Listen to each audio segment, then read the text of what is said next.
Welcome to the Stronger Leader podcast, home of the hashtag Stronger movement, where we explore the fascinating tapestry of human experience. I'm your host, Tony Cardello.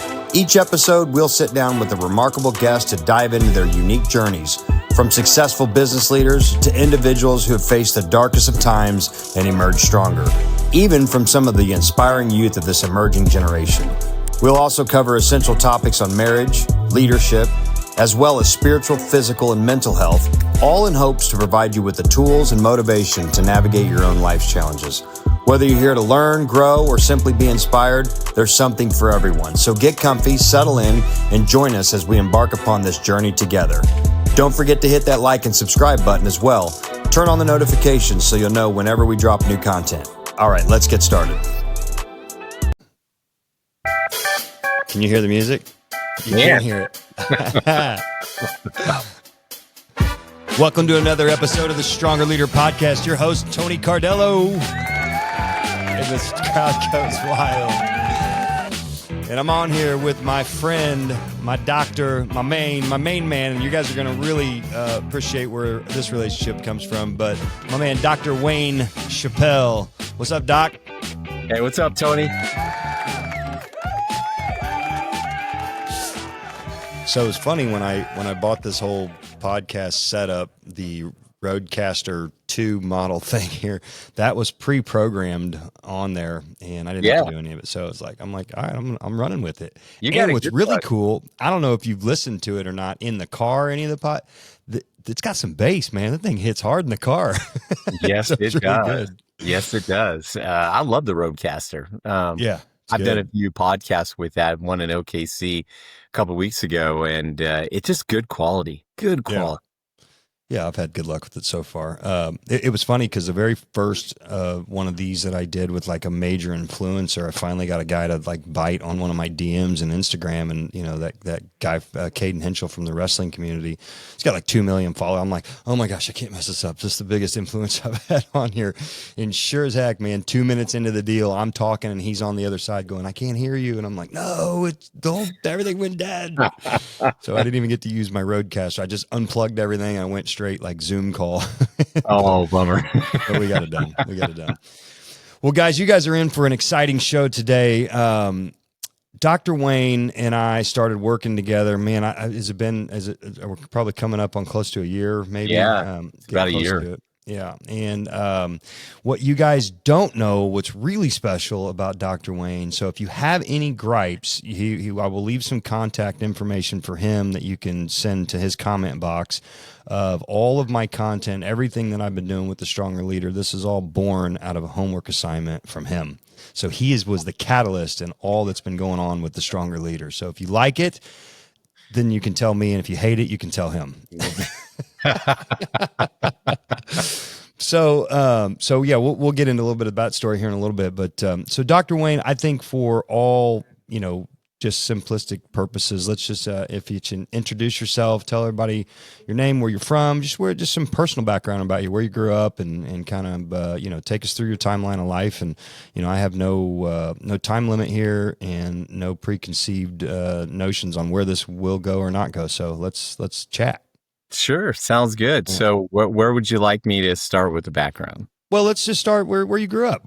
Tell us about who you are as a kid and where you grew up and where you're from. Sure. So I grew up in the mountains of Northern California, probably about 45 miles to an hour just north of Lake Tahoe, very deep in the woods on a national state park. House was on the side of a mountain, and filled with a tremendous amount of wildlife.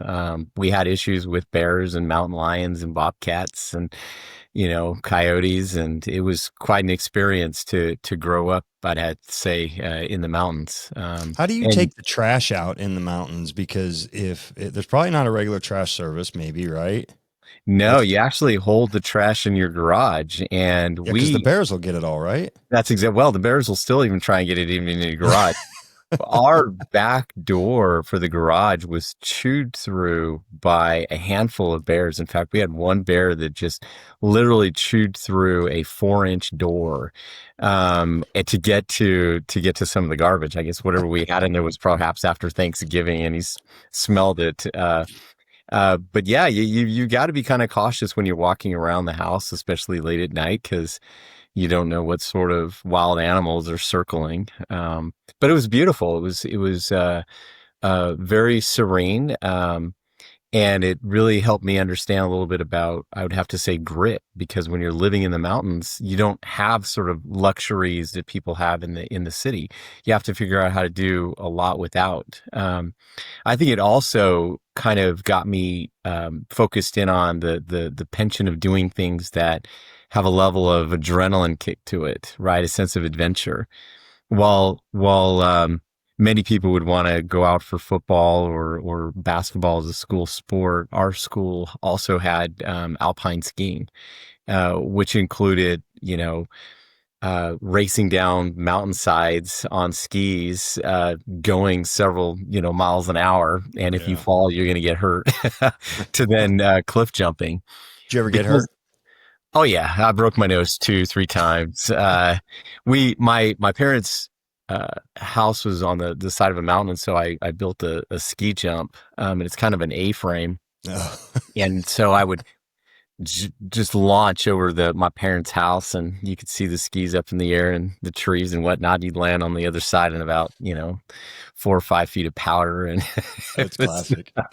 it was good. But it's interesting because when they hear doctor and they think psychology, a lot of times people assume, it's all about trying to help people live a normal life, right? If you're struggling with anxiety or depression or some kind of problem that's just kind of interfering with your life, how do you get through that?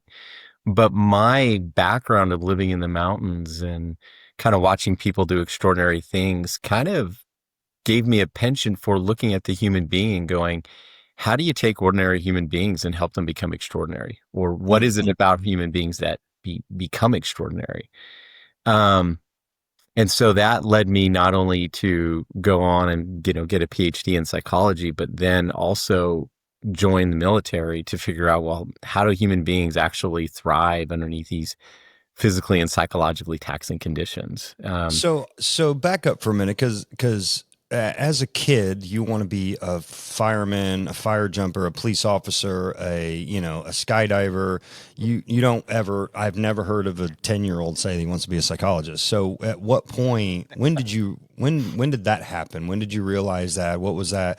Take us on like a transition from what did you want to be when you were a kid? Like when you Yeah, were a little kid. I think when I was a kid, I probably wanted to play pro sports, Okay. and just love the idea of competing. But I also just didn't really know. But I did know I was pretty much fascinated by human behavior. Always What'd your asking parents questions. do? What'd your parents do? That's a good question. So, my mom immigrated from Australia. She met my dad while he was in the Navy, and she had a junior high education, so she didn't graduate high school. And she pretty much either was a stay at home or maybe did some odd jobs, some sales jobs, like, might have worked behind a cashier, as a cashier behind a, counter somewhere at times. And then my dad was a lineman. So in Lake Tahoe, a lot of the power comes over the mountains. From the Bay Area. And as a result, you got to keep those lines going. And Hmm. so he had a big old Ford pickup truck that he would drive along these mountain roads to repair power lines. Uh, Is that a common industry in those for residents in those areas? You know how like you get in some of these areas where they're rich in oil fields, like everybody works in the oil fields, and you know what I mean. And you're yeah, living in that area. Is there a lot of linemen that live in yeah. that So area? no, what was really common was logging because you're Okay. deep in the Oh mountains. yeah, So yeah, logging was a big deal. So yeah. half the community was either logging or they were working on the railroad, because it was a primary feeder for California as well as Nevada and other parts of the U.S. And they had to get up and go over the mountains, which required a lot of maintenance. So Hmm. it was a rough, gritty town of Yeah, loggers and railroaders. yeah. A lot of blue collar, just Yeah, backbone of America laborers, right? hardworking Hmm. individuals. absolutely. And So it did was, that inspire you? Did that did that inspire you to not want to do manual work hard? Like, you know what I mean? Growing up around like like, God, I do yeah, not want to do that my whole life. You like, know? wait a minute, I see these guys out there digging ditches. I don't know if I want to do that in the cold. Yeah, seriously, No. right?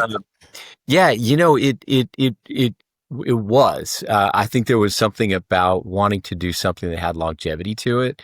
Um, and I was always fascinated with the mountains and nature and found it to be beautiful. And so I was always drawn to working outside. In fact, I did work for the Forest Service and the power company at points. But I was just always fascinated about human behavior.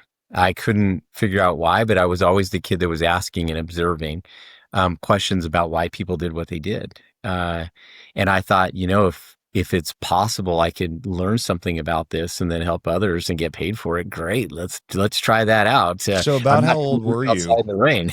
About how old were you when you realized that psychology and that there is an actual profession? You know what I mean? When you Yeah. knew of that.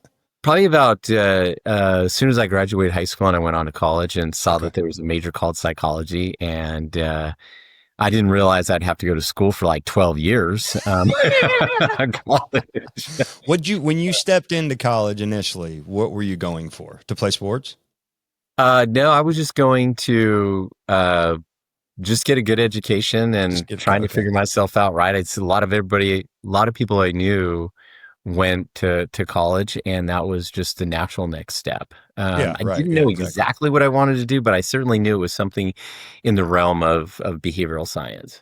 It's the American way, right? You go to school, you go to college, you get a degree, and you get out, you get a job, you get married, and have some kids. That's what White you're picket supposed. fence, all that good Yeah, stuff. you're right. Yeah. That's what you're supposed to do. So you're on that trajectory. All right, and then then you're into college. You see the psychology course. You're like, wait a minute, there's something here. Yeah, there was something there. And then I started to get mentored in saying that, hey, look, this is actually something that you can do. And while there are doctors to help put together the body, there are doctors that can kind of help you navigate the mind.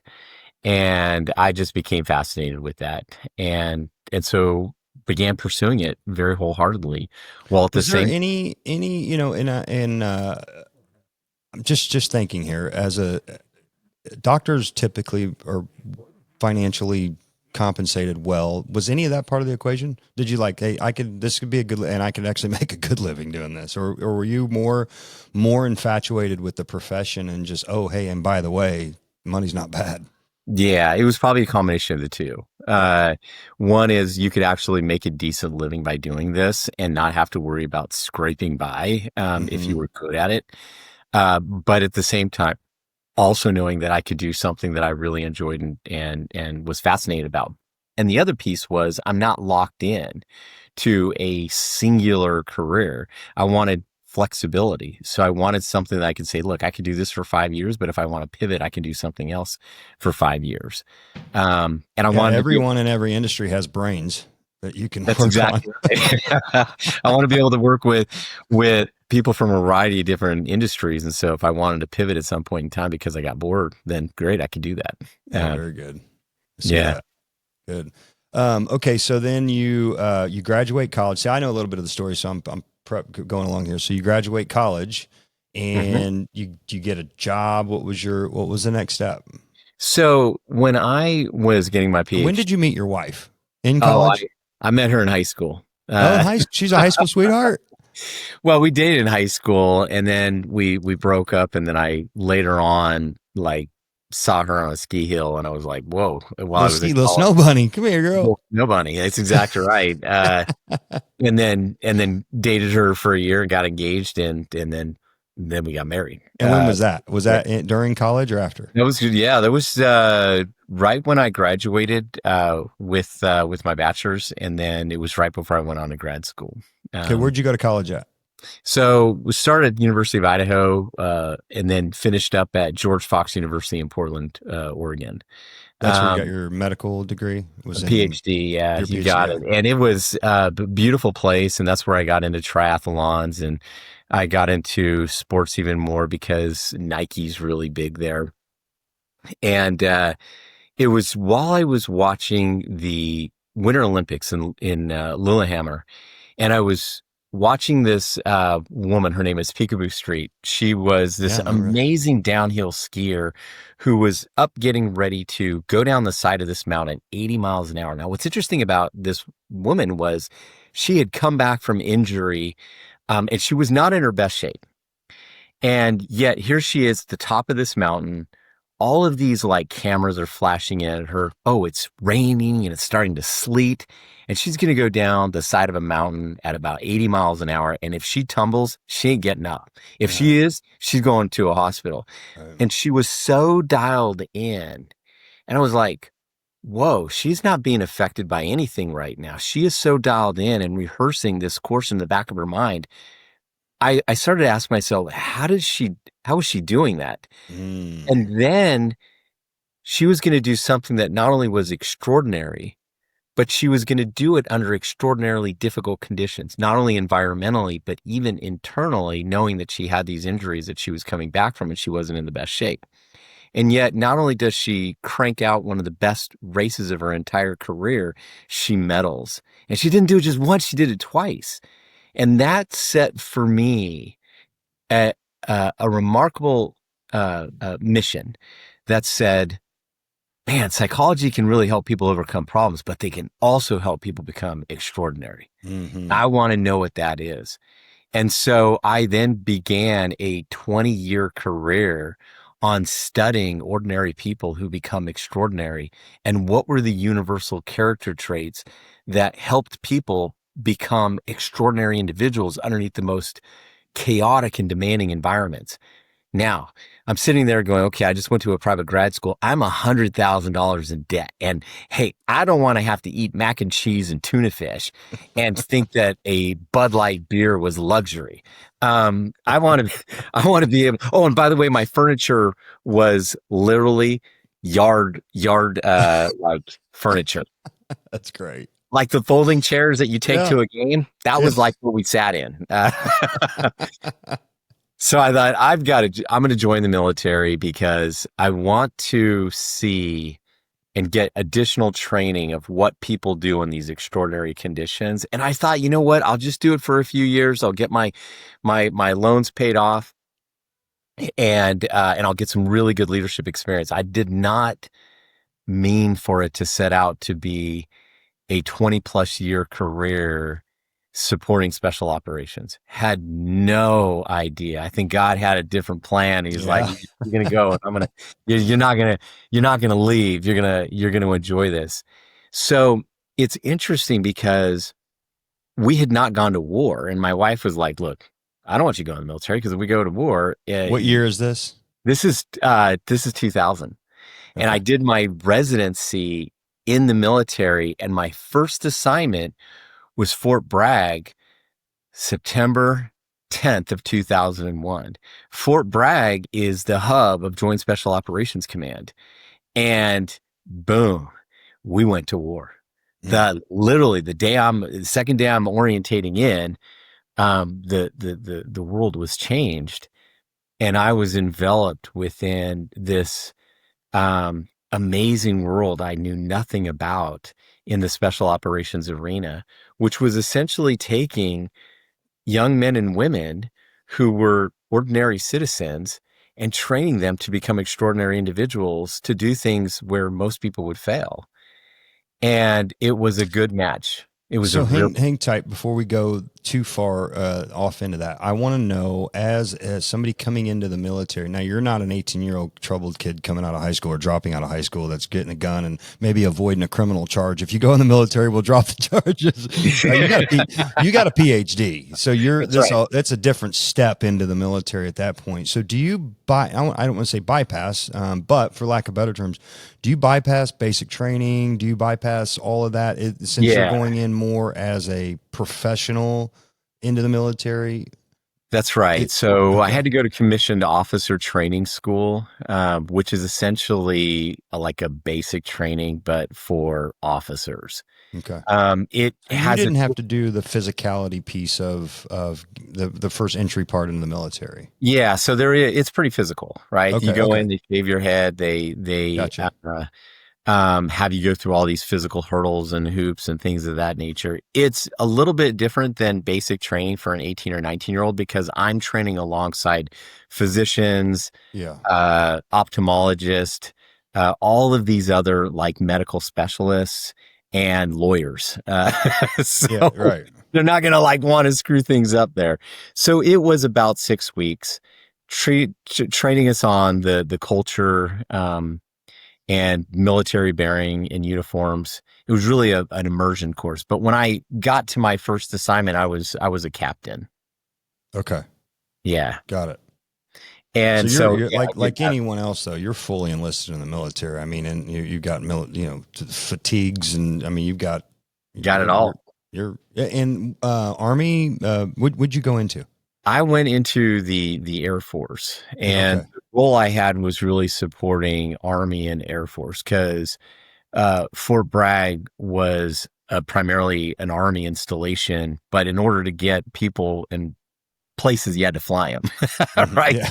What the Air Force did.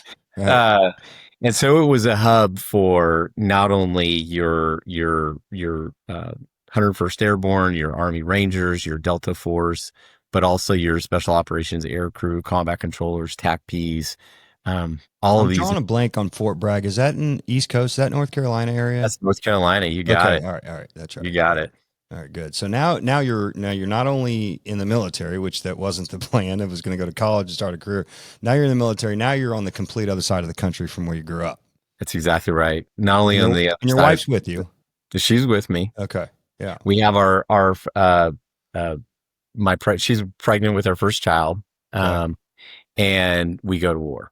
And, and now it's like, how are you going to learn to adapt to a world or an environment in which now you're seeing it firsthand? Um, and so being on the battlefield firsthand, you could see ordinary individuals having to deal with and navigate the extraordinary in many different ways. And you saw what helped people thrive, but you also saw what caused people to get crushed. Hmm. You saw the character traits that help people take very traumatic situations and turn them into powerful moments of growth, whereas other people in those same situations began to wither and Hmm. falter and engage in self-destruction. And so that became just an amazing ground of experience for me to pull from to really figure out what does it take emotionally, socially, and behaviorally to excel with the bullets and the bombs and the death that you're surrounded by, to include some of the most, witnessing some very wicked acts of humanity. You know, Yeah. Right. which in our environment, we, here in the US, we'll see those things in terms of like child abuse and other sort of things, but can be even more firsthand or upfront when you're in other parts of the world that are not as industrialized. Yeah. So tell me about your first deployment. Did you went overseas and all that, right? Didn't you I do sure some of that? did. Yeah. So tell me about the first time you got that call. What was that like, and how do you deliver that message to your wife? Like, Yeah, yeah. say, So hey, honey, what are you doing? I got something yeah, to tell you. you got you got the boss has got an executive assistant that just comes over and says, "Hey, look, man, here's your orders that have been cut. You've got 48 hours to get your bags ready to roll, and you can take the rest of the day off and go tell your wife." So I went and I told my wife and said, "Look, I'm having to get ready to go. I got about 48 hours to turn things around." We kind of expected this because Okay. we Part of knew it. it's just part of the role. Hmm. And and then just said, "Hey, look, this is how we'll stay in contact, communication with each other, and here's our family plan so that you can get the support that you need. And this is when I'll be able to call you and when I'll be able to connect. And there's sometimes I won't be able to." Um, but what was great about this is that the community was relatively tight, and pretty much when I deployed, so did everybody else on the block. Yeah. So Oh yeah. Because you're on base. that's right. And Yeah. so Hmm. so there was a lot of spouses who connected with each other to support each other while their husbands and wives were deployed. Yeah. That's Yeah. good. Okay. Where was your first deployment? First deployment was just outside of Yemen, and then it was in Oman, then Iraq. You move around. Yeah. Yeah.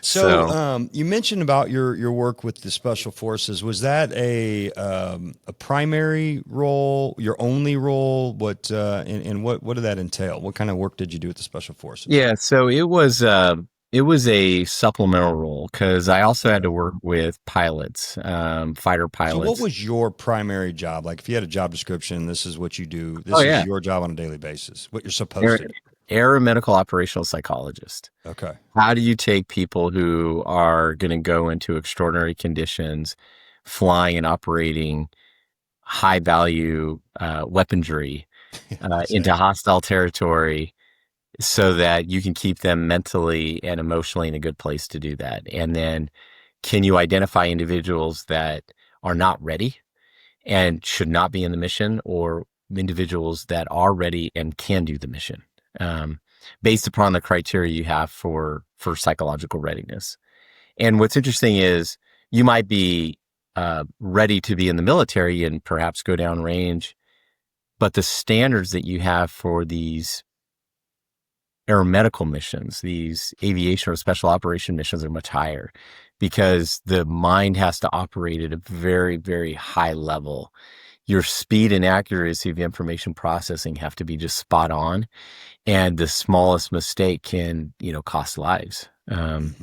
So my job was essentially to make sure that those guys that were getting ready for those missions were ready to go, and then patch them up if they got broke or struggled on their way back. Gotcha. Yeah. So, would you say, if in the world of being a client, would you say your main clients were pilots? Uh, no, they Okay. were part of the main. It would be like combat controllers, TACPs, pilots, your gunners, Got it. your pararescue PJs. So anybody who carried that special operator patch, I guess Got you it. could. How much did you do much work with, like, the some of the other branches? Your SEALs, berets, things Yeah. like that. What was working with those teams like? Yeah, so for a while I was actually the commander of the Soldier Readiness Service at Fort Lewis, in Washington on the other side, and that had a lot of work with Rangers, Stryker brigades. And my catchment area was all the way from like Seattle to Fort Wainwright in Alaska. Um, and they're also a very unique group, a little bit more rough and tumble, um, but more similarities than there were differences. They had to figure out how to operate with less resources, often in a combat zone, whereas the special duty operators on other installations got to have plenty of resources. Yeah. Um, so So let me ask you, what's it like? Is backing up a little bit. What's it like to sit down? Because I'm sure you've had to make these calls sometimes. What's it like to tell a guy he ain't going? You're not ready. And um, and did you have some fairly good acceptance? Did the guys appreciate that you could identify, so they don't get themselves hurt, yeah, right? I would think, hindsight being 2020, I'd be like, hey, thanks, I wasn't ready, but it's probably yeah. pretty difficult. There are some that were okay with that, knowing, hey, I've already been deployed a few times. I don't want to go back again. I've got some stuff I've got to take care of back here, and I'm not just ready. And so for some, you're looking at them, and it's a notion of relief, right? Because they've got these emotional issues and other stuff that they're having to work through. But for most, it was very difficult Yeah. because if they didn't go, they knew somebody who else would have to go in their place, Mm. and there was always a sense of guilt or regret for that.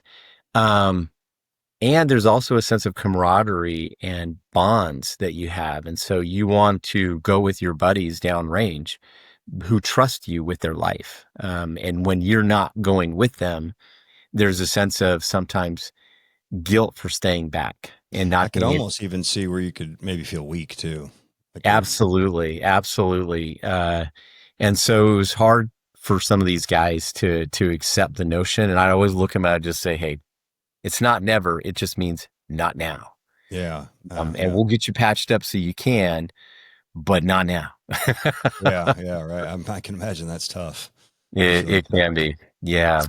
So tell me about in your military experience, any major incident that really just kind of sticks out as one of your, I don't know what's the word, like Hollywood, like something that would be in a movie, just incredible. Oh my Like, gosh. I bet you probably had quite a few of them, but do you have What, one what that's doesn't top? stick out, man? Yeah. Do you have any that are just top on your list that were just freaking wild and Yeah. anything? You probably have a I bunch. mean, I do, but, I still like living free at the moment. Yeah. All right. Uh, but Um, but let me just tell you that it was tough. It was tough. I would get some when people started to see the work that I was doing, especially in terms of strengthening the mindset of men and women to operate underneath these extraordinary conditions and to carry out some of these very unique missions, especially with new technology that we were developing. I'd get a lot of hate mail. And mhm. sometimes I'd publish some things and you'd see some things that people would say that were pretty nasty. My wife had to stop watching or looking at them because it just upset her too much. Yeah. And then she started getting her own phone calls and death threats. And so did my, Mm. Wow. um, and so that was hard to deal with. But there are some instances of watching just phenomenal people or ordinary people do phenomenal things. So Probably for pretty instance, rewarding, right? Getting to play a part in some of that. yeah, absolutely. Like, so for instance, working in being in an EMEDS center, which is really the surgical center that's on the front lines of the battlefield, right? You can hear the bombs and the bullets and everything in the distance, but you're right close to the battlefield where you're patching up people. And some of the most remarkable things that I saw were when you bring in a soldier that's been, shot up pretty good, and you're looking at him and you're thinking, by all intents and purposes, if this was 20 years ago, this person would die. But Mm. now that we have this amazing group of surgeons and nurses, we can repair people on the battlefield quicker and more effectively than what we could have ever done. Yeah. Um, and you see, like, the camaraderie of nurses and technicians and surgeons all working together because collectively they know what they're doing is absolutely critical. Hmm. And I saw that in firsthand multiple times, especially when we bring in a soldier, the surgeons really struggling with doubt, and thinking, can I do this? And really insecure about it.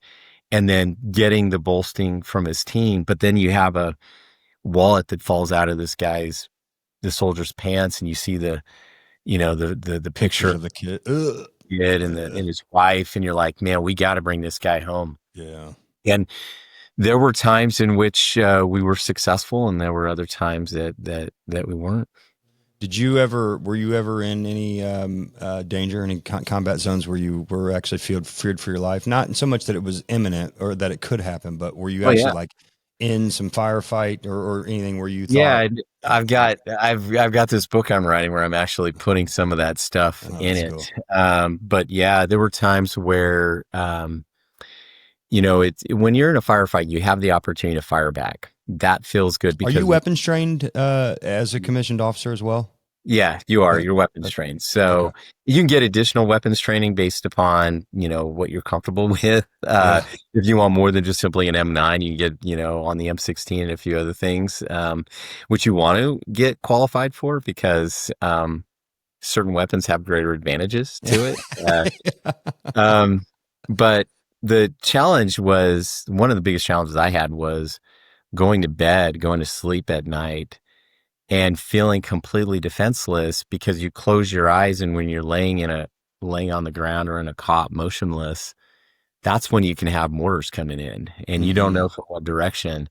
And I remember building a bunker in the tent, and I just kind of lining it up by 3 feet high, and the other docs are looking at me going, yeah, what are you thinking, man? We're medics, ain't gonna go, no, nobody's gonna be bombing this place. And I'm like, hey, the enemy doesn't come calling right Yeah. ahead of time. Uh, and that day, as I was building the bunker, because when you walk into the tent, you can hang sheets to give privacy for your space. And these guys Okay. were hanging sheets, and I was putting in sandbags. And they were like, "Dude, what's the matter with you? You paranoid? You're supposed to be the guy who's not anxious, but you're making us all Yeah. anxious in these sandbags." And I think it was about 3 o'clock, 3:40 in the morning.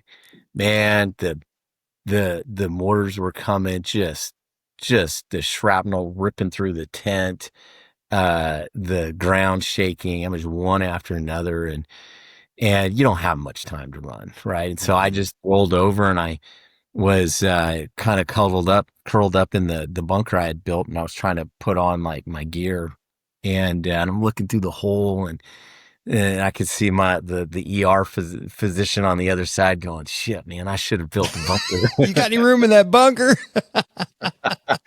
Within 5 minutes, man, 5 guys were in that bunker with Yeah, me I going, "Dude, that was a guarantee good it. call." But then we all had to Rochambeau, because as soon as it's done, right, you have to go around and check for what is called FOD. And that is unexploded ordnances to determine, okay, is the thing safe? And we had to kind of Rochambeau to see who was going to go out and walk around Yeah. and make themselves vulnerable. It was me and one other guy. But those are the circumstances that, firefight, you feel like you can fight back, but circumstances like that, you feel completely helpless, which kind of hits you even harder, right? Mhm. So, Right. So I got a question. It keeps coming in and out of my mind, and I'm like, oh yeah, I'm gonna write it down. No, so I'm just gonna ask it now. Maybe way out of turn here. mhm. So being a psychologist, especially in that, what sparked my memory again was when those guys said, "You're supposed to be the doctor. Why are you anxious?" At some point, maybe they teach you this in school, but how do you compartmentalize you get dumped on, like that's what you do for a living.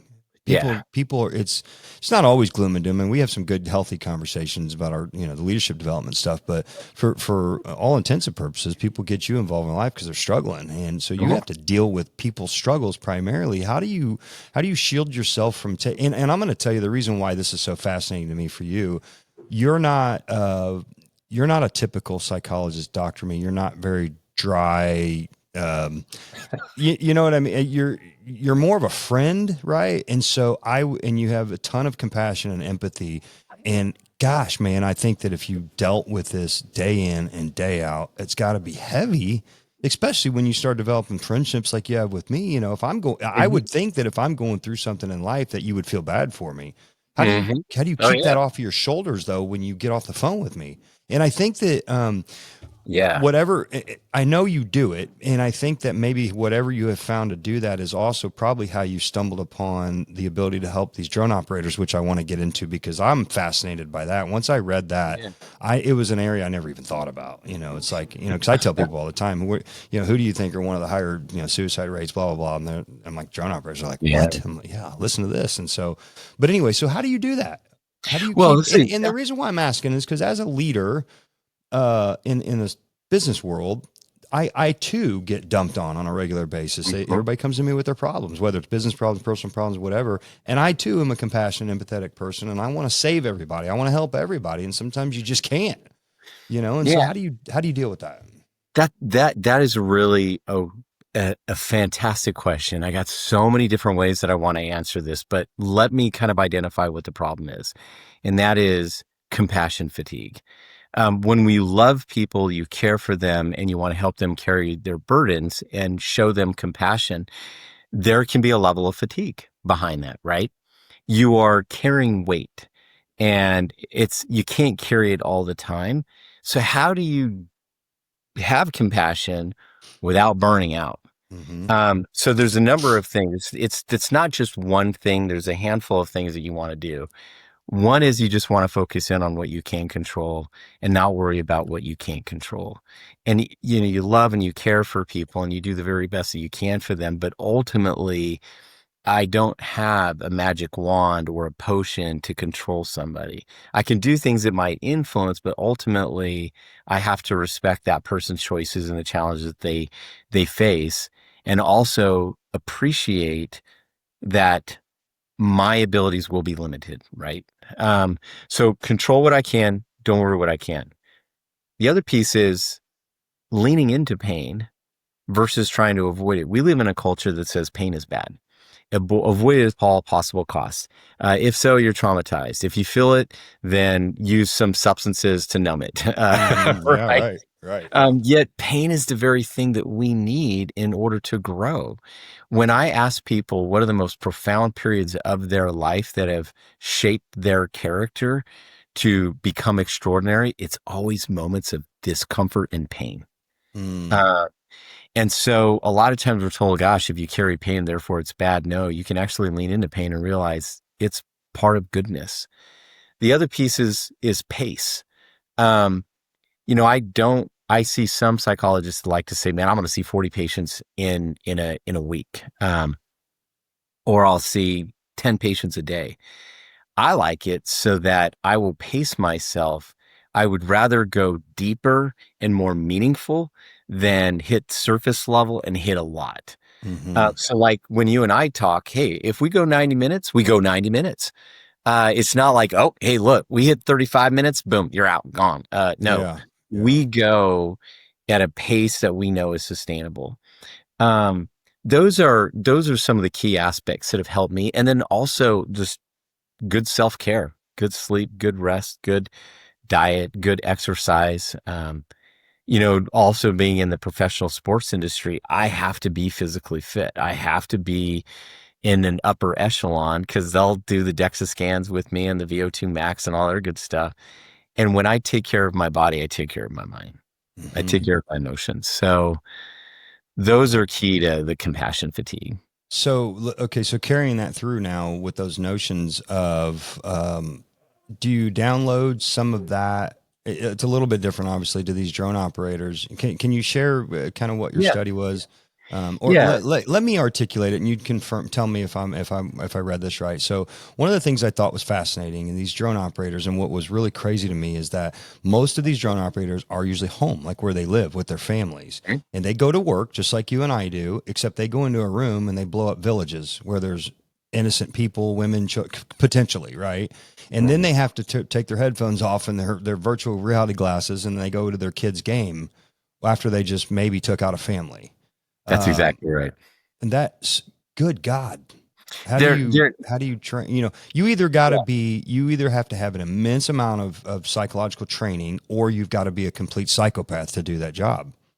Yeah, so that's interesting because what these drone operators do is you have a couple different missions. You have what is called Overwatch, where you're protecting troops on the ground, and you could be involved without knowing, that day when you get in to fly a mission that you're going to be engaged with the enemy. And as a result, you find yourself spontaneously protecting troops on the ground and as a result, killing people because of that. You could have what is called the true hunter killer mission, which is you are tracking a high value target, we'll say a terrorist Hmm. who is very difficult to track, and you've been watching that person, and now you find that they're in a place of vulnerability, and it's your opportunity to kill them. But in the process of that, you've learned their patterns, their behaviors, you've watched their engagement with family, and then you have the mission in which you are just simply destroying something that you know is an enemy asset, and in the process, you end up sometimes having collateral damage Collateral with damage. Yeah. innocent civilians. And so and then go home and go to a soccer game or go to a basketball game or walk through and try and do your kids' math homework, right? Do the dishes, It's just mow it's the lawn. crazy.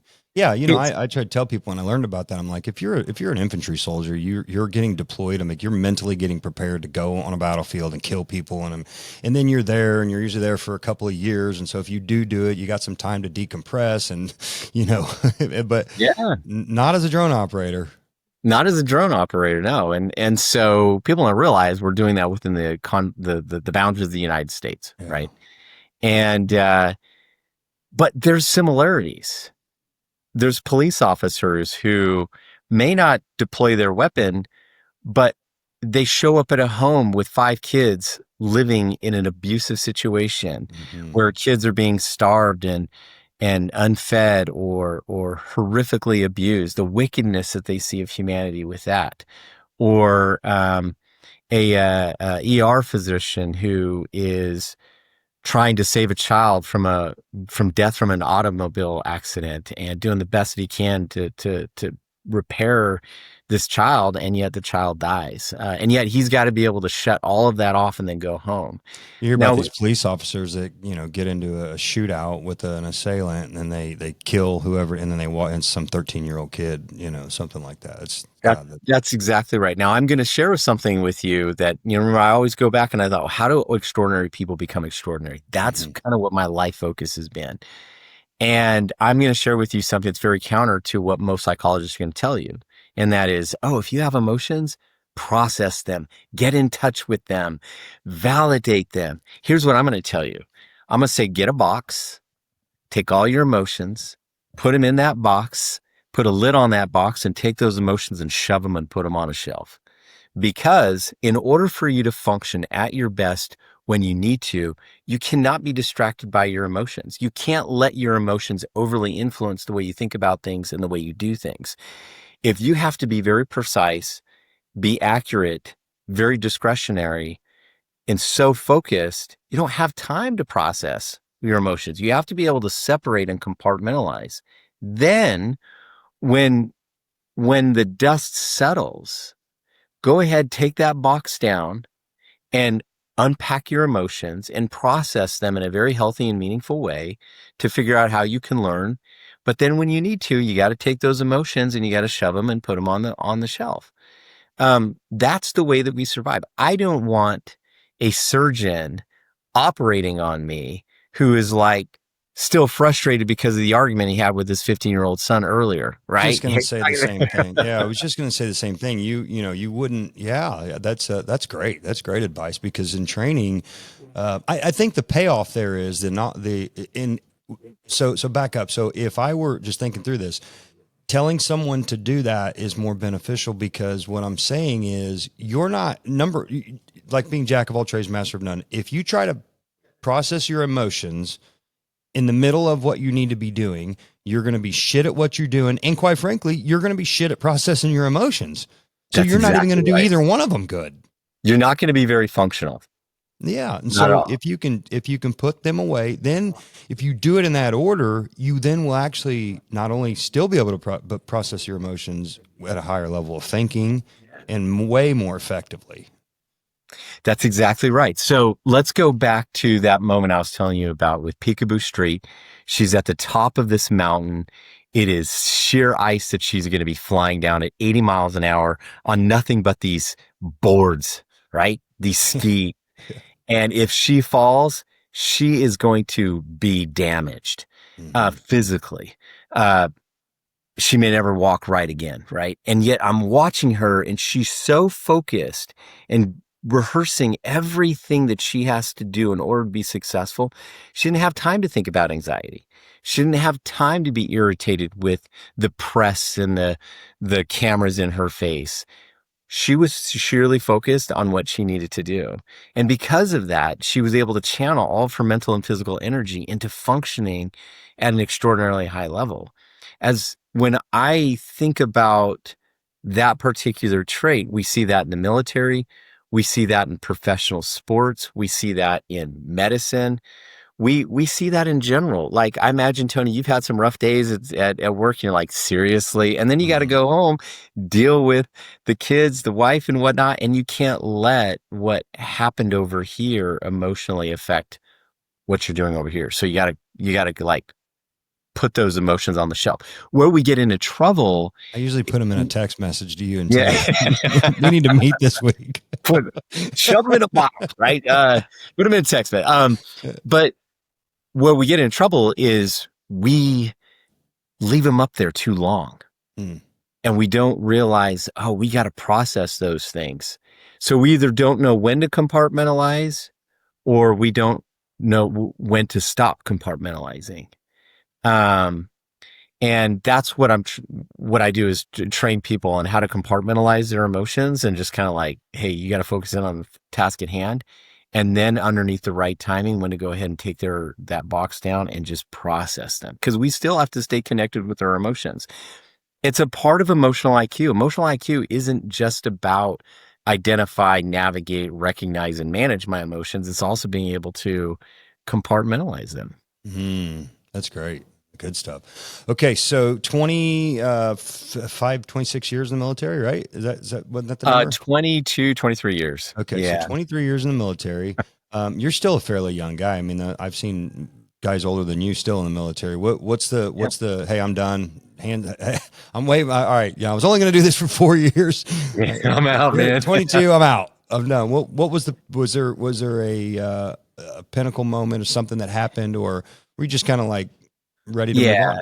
I think there was a couple of things. One is I did a really good job in terms of the military environment and mastering a lot. Not only was I going back and forth to the Pentagon, but I was a liaison to different nations and special operations and aeromedical ops psychology there. And really it hit quite a career pinnacle. And I loved what I did. I had a tremendous amount of influence. And yet I also looked around realizing, whoa, I'm like one of the last guys that has really stayed around. Mm-hmm. And I also thought, it's important for me to pivot and try something new just to maintain a sense of freshness. And that's when I got the call from the Thunder that said, hey, could you do what you're doing over here in this world and somehow apply it to the intensity of what's going on in professional sports? And I thought, well, wait a minute here. Nobody's dying. And it's a game. And you stay in really nice hotels when you're traveling. Oh, I'm on. Oh, private jets? Oh, for sure. Yeah. Right. Sign me up. So it's so you got to tell General so-and-so, hey bro, I'm out. I'm going to the NBA. I'm out. And it was funny is that for a year afterwards, I was still getting calls. Yeah, I bet. Straight to my cell phone. I'm like, hey, General, I don't work for you guys anymore, man. Yeah. I appreciate it. I'll help you navigate this one. I'll give you some suggestions, but I literally can say, hey, screw you. And there's nothing you can do about it. Hey, in the medical world, in the military, is the life expectancy shorter typically than like your, captain, general, you know what I mean? The officers that are with more of the infantry type of people. Yeah. The life expectancy is perhaps a little less because many come in to get their student loans paid for and then they're out within 4 years. So right. It's a little less. And plus they can make a lot more money out somewhere in the civilian world than they would, as an Army captain or Army major. Cause that's pretty much set. So, all right. So fast forward now, well, not fast forward. Let's just keep on tipping through the career path here. So now we went from guys shooting M16s to shooting 3-pointers. That's right. And so we still got extraordinary people, high-level professionals that are highly trained and skilled at shooting things. That's right. Except we're doing some. So I could see where that. I know it sounds funny, but I could see where that would be a direct translation. Yeah. Certainly. So it's really interesting because when you shoot at people and you shoot at a rim, there's a commonality. People are like, what is that commonality? One is you have to be able to be very precise and effective at what it is that you do under high pressure conditions. Yeah. So one of the things that I think is important is that when you talk to psychologists, they'll tell you, oh, visualize yourself doing something well, going up to the free throw and shooting that free throw just perfectly. I love how you keep making fun of psychologists. Yeah, it's true. and oh, by the way, if you're a little anxious, breathe and think about being in a sweet little meadow somewhere, a little brook, and just allow yourself to kind of like relax. Go to your happy place. Are you out of your mind?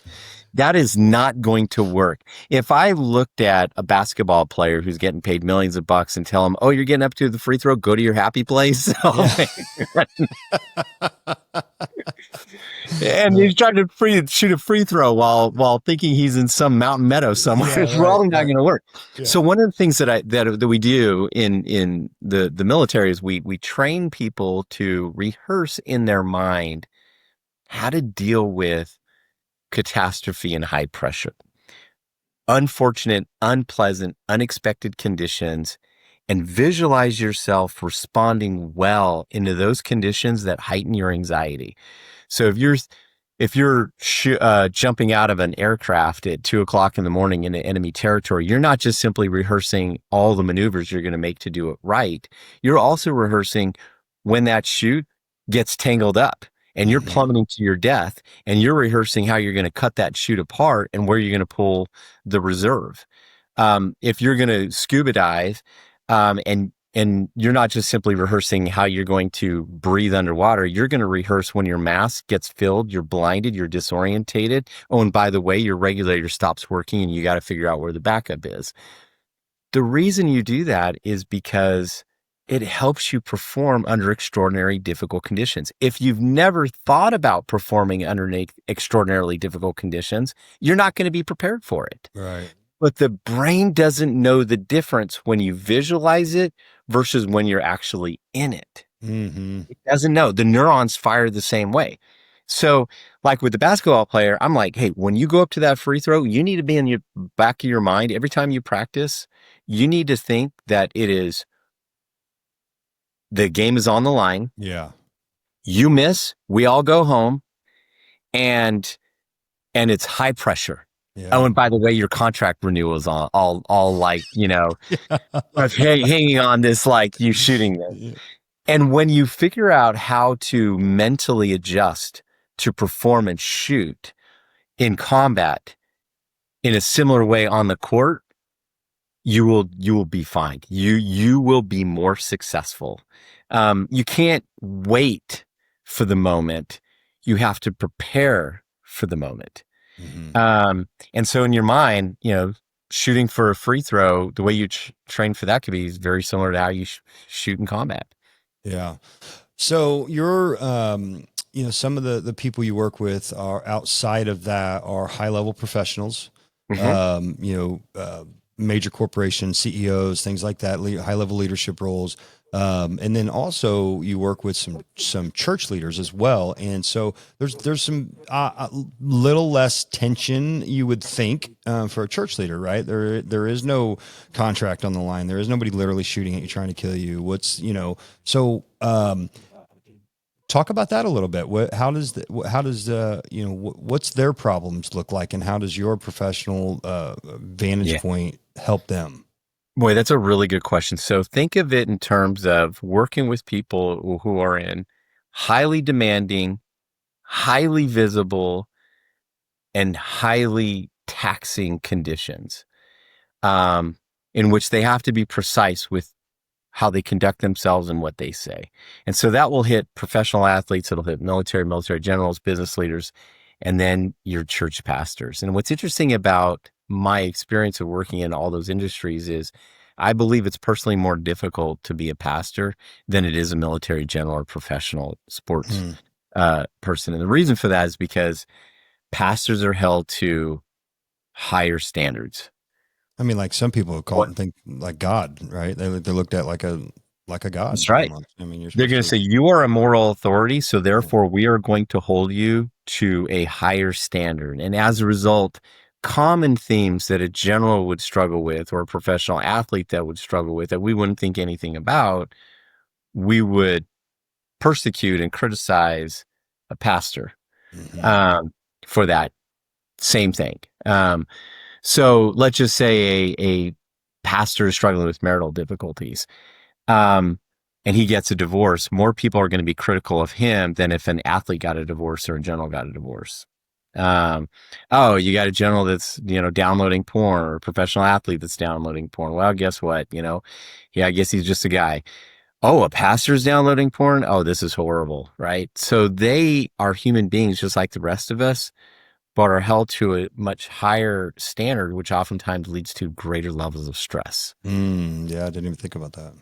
Yeah. So I think what's really interesting, and you've found yourself weaving your career intricately into physical, mental, and spiritual. Yeah. But all very, but a similar dynamic in terms of like what the underlying what you're doing. but the application is in a different realm, right? And thinking through Yeah. that, I think the spiritual realm also would be tougher because you're fighting the unseen at that point, right? Oh my gosh, absolutely. That's the other thing I think about is you can hear the whistle of a mortar coming in. You can hear the sound of a rocket as it is aimed at you, right? And is coming in your direction. You cannot hear how the adversary works. And he plays unfair. He fights unfair. Every one of us has some kind of vulnerability on the inside, whether it's substances, financial issues, sexual issues, emotional issues, pride, ego, whatever. And he knows that. And so he'll pull on that to wreck us on the inside. And if he can't get to us personally, he will get to the people who are in our inner circle, our spouses, our children, our friends, trusted people, to try and divide us from them on the outside. And it is a tough, invisible battle to fight. Yeah, and I would imagine as a pastor, you're deep in that battlefield every day, all day. Oh, yeah. You're the front line of that battle. Absolutely. Sure. Yeah. And the minute you go, oh man, I'm doing good, I got no problems, I'm fine, that's when you know you're most vulnerable.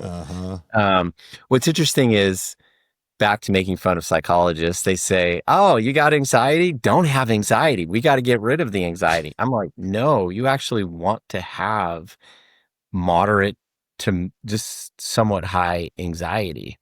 When we look at people who perform at an exceptional level consistently and where the clutch zone is, it's on a scale of 0 to 10 when you're between 5 and 7. And the reason for that is because if you have very little anxiety, you become overly confident, very comfortable, and oftentimes blind to threats and issues. And your brain is so comfortable that it kind of slows down in terms of how it's processing information and your reaction. On the other hand, if it's really high, like 8, 9, and 10, you're overthinking things. You're struggling with confidence. There's too much that's entering your brain that it's overwhelming you, and you're having a hard time maintaining some kind of emotional equilibrium because your anxiety is too high. And that leads to choke performance. However, when your anxiety is between like a 5, 6, and 7, the brain begins to block out all the stuff that's irrelevant and focus exclusively on the stuff that is most relevant. And your speed and your accuracy of information processing increases, and your reaction time increases. And that's when you become focused. Yeah. And that's the genetic wiring of us as humans. How God created us is to be survivors, and that's what triggers that survival instinct, right? That's exactly right. So he's given us the ability to manage anxiety, but also to use it in a way in which we can optimize our performance underneath very difficult conditions. And if we were going into enemy territory and we're getting ready to drop in and he's sleeping 15 minutes out, I'm thinking, this dude, what is going on with him? If I've got another guy that's like sweating profusely and he's nervous and he can't even hold a gun without like shaking with it, then I'm going to be like, okay, this guy's dangerous. But if I've got guys that are mentally rehearsing, they're anxious, they're nervous, but they're composed, they're in the zone, then you know. Okay, so I've got a good track to go with this one. So as a leader, okay, one of the things that frustrate me, because my wife tells me all the time, everybody doesn't think and operate like you do. So you have to understand that. And so I have to understand that, and that's okay, right? I don't know that I would like to manage 100 of me.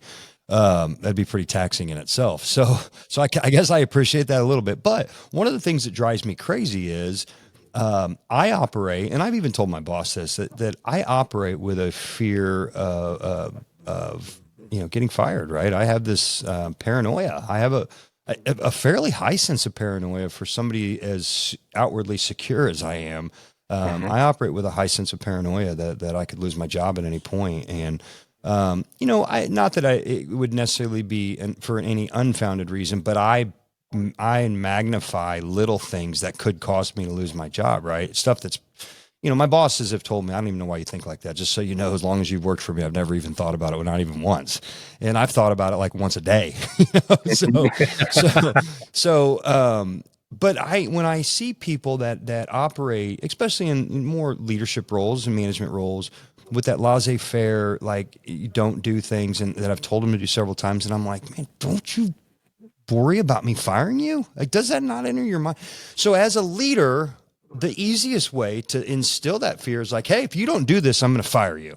But then that's a toxic environment, right? Then you got a boss, constantly running around, and I guess maybe that's the piece of it. If you're doing idle threats and never really doing anything about it, you're just threatening to fire people all the time. I don't want to motivate. I want people to feel like if they don't do their job, they're going to get fired without me telling them if they don't do their job, they're going to get fired. How do you do that? Well, so okay, so that's a good question. One is, and let's define this as one is it good for people to know that if they don't do their job, they're going to get fired? It's good for me if they know, because I think they're going to perform higher. And it's good for them too. Let me ask you, are they entitled to that job, or do they have to earn to be in the job? You got to earn it. That's right. So is it good that they know that if they don't do what they need to do to earn it, that they don't get it, they don't keep it? They can unearn it. Yeah. That's exactly right. Now, we live in a society that has been training a lot of young people that they have some unrealistic ideas of entitlement. Yeah, they got to go sit on your beanbag and decompress a little bit before you come back. And go to your safe space. Show me here on Betty the doll where he touched you. Go to your little safe space because somebody said something politically you didn't like. What ear did he whisper the hurtful things into your head? So the idea is people have to be clear, and it has to be realistic about what you expect of them. And if your expectations are very realistic, such as show up on time, don't leave early, and here's what you need to do in order to keep this job, you're essentially saying, if you don't do it, you're going to be fired. Here's the expectations in order to keep this job. And it's not just simply, do you have to carry out specific responsibilities and tasks, and you have to do it well, but you also have to, it's also how you do it. It's not just what you do, it's also how you do it. If you're a really good accountant, but you're an asshole in the process and you offend half the people that you're working with and they don't want to go around you, then I will fire you based upon the fact that you're an asshole, right? And I can do that because you're creating a very difficult work environment. You might be a great accountant, but you're also not living up to the expectations of the emotional, social, and behavioral traits of the culture that we want here. So yeah, I think it's okay to be in a leadership position to let people know, if you don't do this, you will be fired. It's the bosses that don't say that don't get much out of it. And it's the bosses that make idle threats. Now, if you have somebody that's not doing their job and you let them know, hey, look, you're not doing your job, and you keep them around, what's that saying to everybody else who is doing the job? Yeah. I could probably fall on that sword probably more than any, and probably mainly because the ones that I do that with, obviously the ones that are the assholes and not doing a good job, those are a lot easier, right? But when you got one of the things, and I probably, now that I think about it, I probably set myself up for this little piece of failure, because in interviews I tell people all the time, if you're a good human being and you show up every day and you try your best and you do all that you can to be as good as you can be, and you're good for the culture, you'll work for me forever. And that it's true, right? And we moved some people around. We've taken them out of roles and moved, because they were amazing humans, and I couldn't bear the thought of actually that I enjoy them. I like them, and I want to work with them. That they just can't be in certain positions, right? Because they didn't fulfill the duty. So we've done a little bit of that, probably not enough, but maybe, I don't know, maybe I'm setting myself up for a little bit. No, that's actually a good thing. There are times where you're looking at somebody and going, whoa, we originally thought that you were capable for this, but you're not. You're a really good human being with the right character traits that are good for our culture. We just got to find something that's more in line with what you're really capable and matched to. Yeah. And we've had some success with that. Yeah, if you do that, you're in a great position. I've worked with an executive actually just recently. had to do this a couple of months ago where he's such a great guy, a multi-million dollar company. I mean, he's just phenomenal. And he's looking at he's got 2 or 3 people that work for him. And he's like, man, they're good people, but they're not a good match for the dynamics of the organization that we're in. He went out and he found them other jobs in the community. And when he let them go, they just transitioned to this other job that they were more matched for. Thought that was just a beautiful thing to do. Yeah. Yeah.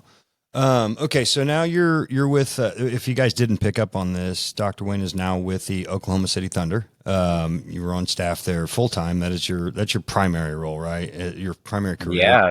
Yeah. Primary career. It's full time. And so you've been with the Thunder. This is going into your 3rd season, 4th season?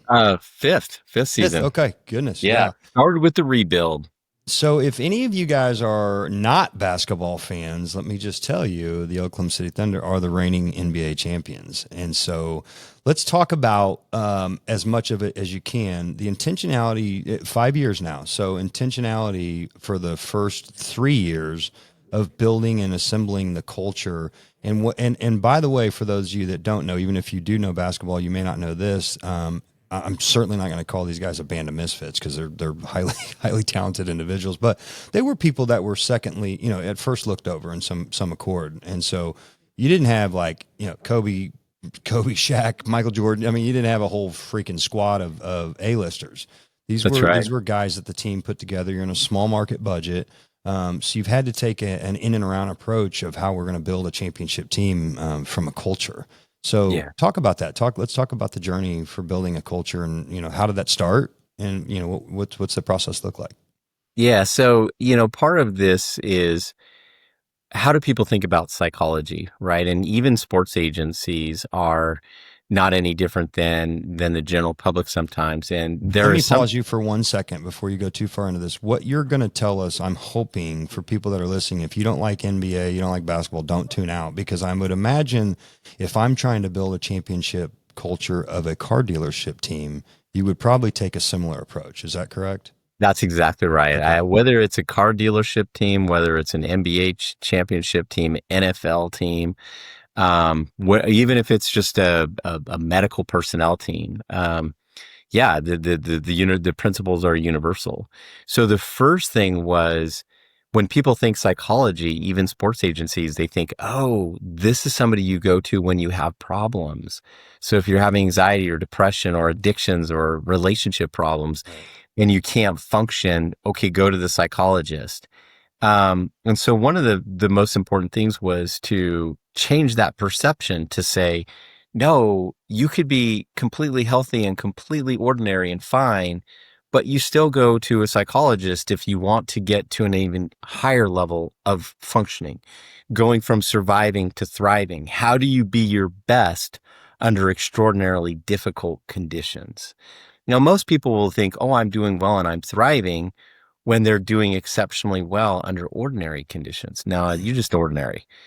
If you want to be extraordinary and thrive, you have to be your best underneath exceptionally difficult conditions. Yeah, when it's the hardest. Mm-hmm. And so that was the first way of trying to build something into an organizational culture, is to say, this is what psychology is about. It's not about just problems. It's about helping you become a better version of you. 2 was, hey, you might look at success and define it solely based upon your professional performance. In other words, the number of minutes you play or the number of box scores you have. In the car dealership world, it might be the number of sales you have. But what I do is I let them know, okay, this is going to be a goal, is to help you become better at what it is that you do professionally. But we also know that there's a lot of things that are outside of your control that you won't have any control over. You can be an extraordinary salesman and still not get the sale because you can't control other people's pocketbook. Mm-hmm. You can be an extraordinary surgeon and still not get the save. So I look at him and go, when we look back in 9 months at the end of this season, how do you want to be a better version of you? What does that look like emotionally, socially, and behaviorally? In each of those areas, what would you look like and what would you be doing and how would you be different to be a better version of you? And that begins the journey of, okay, this is what we're going to do and work on, because no matter what happens, no matter how many car sales you get, you can still look over your shoulder and go, I'm still a better version of me. And that's success. And I think the fantastic part about that I just took away from there was none of that, what you just said, had anything to do with form of how you throw a free throw shot. No. That's only the byproduct. That's just the byproduct. That's the byproduct. That's what got you here. You had good form. You knew how to shoot a free throw. That's how you got to this team. Right? That's right. Yeah. Now it's going to be all the habits that you engage in. So like one thing that I think is very important is doing the ordinary with excellence every day. A lot of times people will see, oh, this person performed well and they got the dunk or they got the free throws under pressure, and they're thinking about extraordinary innate physical talent. What they didn't see is all the ordinary routine things that person had to do day in, day out, all the unseen hours in order to get to that level, which is the sacrifices they have to make in terms of I'm going to bed on time, I'm hydrating, I'm watching my diet, I'm exercising, I'm taking these supplements, I'm showing up for my rehab, doing those ordinary things with excellence every day, to include showing up with a positive attitude and giving your best in practice every day. Those are the things that I think are dynamics that, like a dad waking up and going, man, I got to have a positive attitude. I've got to go to work. I'm exhausted, but I'm still going to have a positive attitude for my children. I'm still going to follow up on the little things to make sure he's doing his homework well, making sure they're on bed on time, figuring out who his friends are, all that good stuff. The ordinary with excellence. So how you do anything is how you do everything, right? And that's exactly right. And that's, I've been really big on that. And I pay attention to some of the smaller things that people do. And that's what leads me to believe how they will act in a bigger situation. So how do you, when you take an athlete, and how do you monitor that? Right. So how do you, on an ongoing basis? Okay. So that's the framework. What you just said. How do you hold them accountable? Because these are grown men. You can't follow them around with cameras all day long and make sure they're doing, right. So what's the monitoring of that look like? That's a good question. So one of the things before I get to the monitoring piece is we always talk about nobody ever becomes the best version of oneself by oneself. Mm-hmm. And you need to have a wingman. Say that again. Nobody ever becomes the best version of oneself by oneself. Mm-hmm. It's usually through the collective support and efforts of the people who are around you and surround you.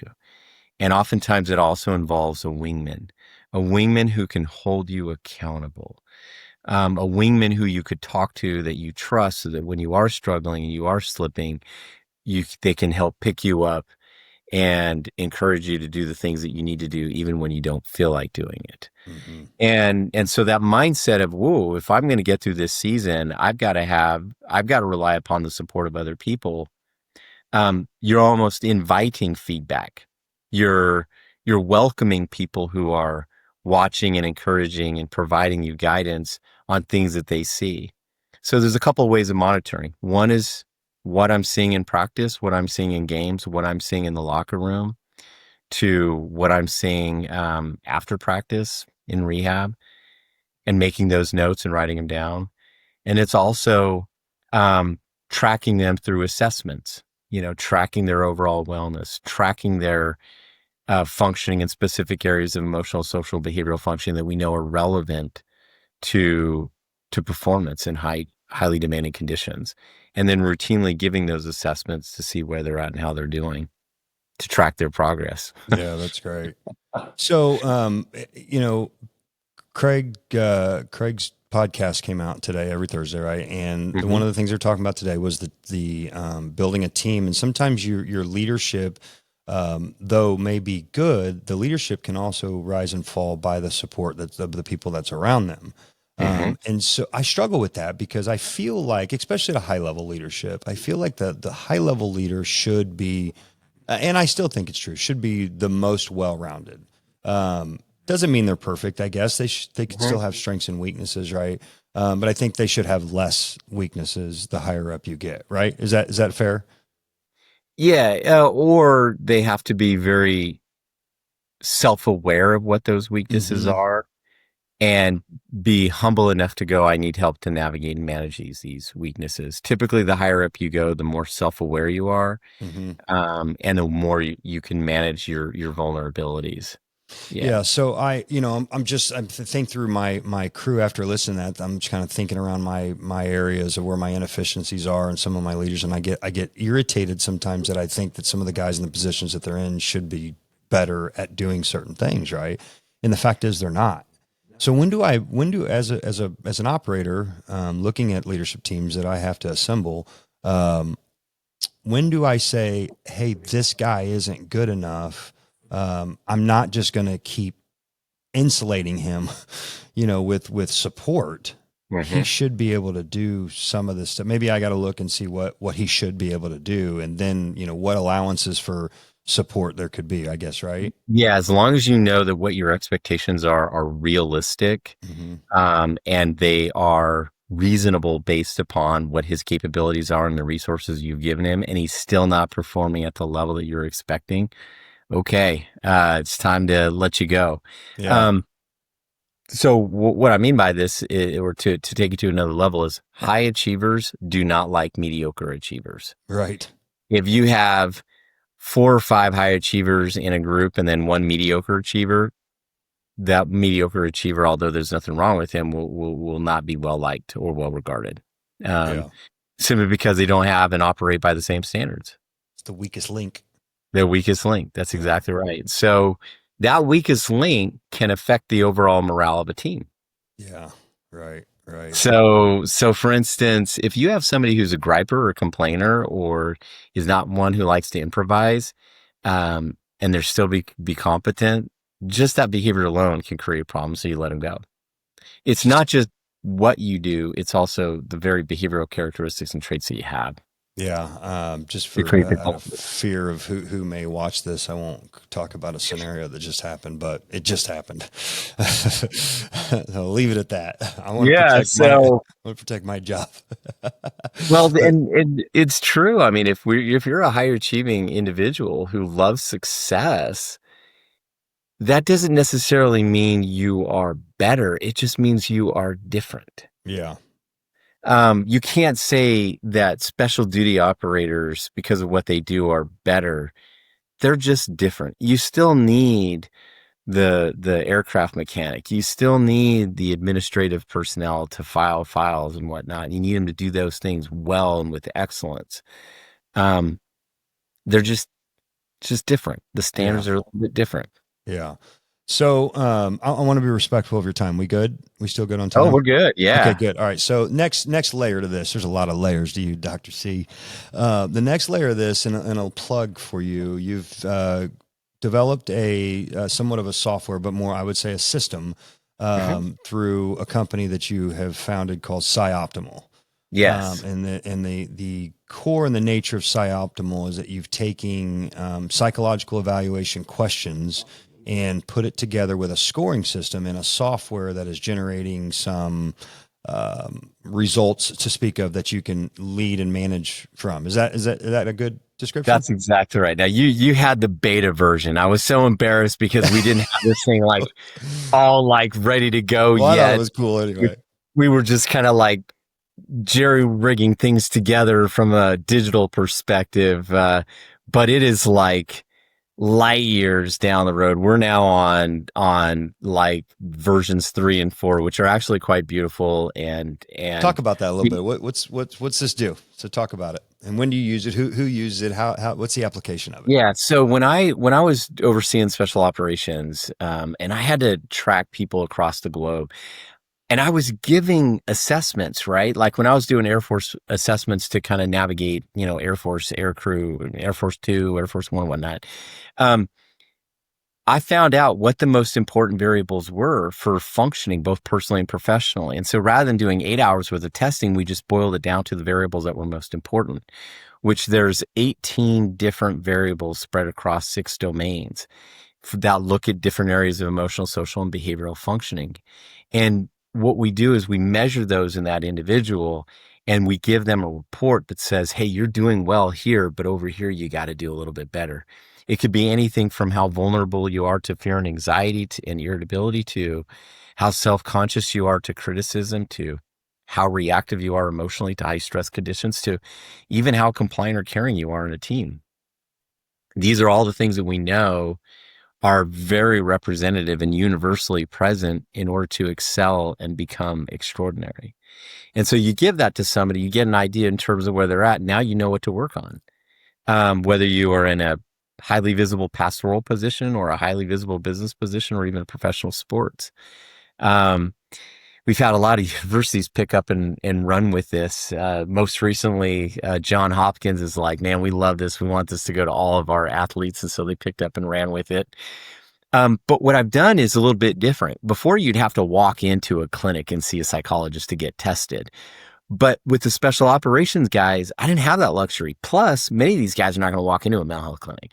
So what I did was develop the capability to send these links to their cell phone, or just get online with their cell phone and complete these things from where they're at any time, anywhere in the world, to then get immediate precision-based feedback on not only how psychologically well they were, in other words, were they struggling, surviving, or thriving, but also what was their attitude, their confidence, their energy, their cohesion, and all these other variables. So the thing about this that is unique that everyone needs to understand. A couple of things here. Number one, what I find fascinating by it is that you take, because I'm in a world of, I just live in data and analytics, where psychological evaluation, in my opinion, is very subjective in nature. There's a lot of I feel that you are feeling this way. A lot of feelings, right? And feelings are subjective. And so it's very hard to put an analytic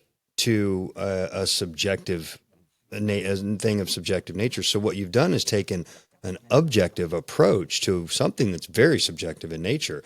And where you capture still the essence of the what's the word I'm looking for? The authenticity, because if you put too much analytics, then you remove the human element, right? Yeah, absolutely. And so, but I think the authenticity of that, where you maintain the integrity of that, is that you're doing these tests constantly. It's not a one and done. You're done. Here's your analyzation, and this is, go work on this stuff. It's because that changes, right?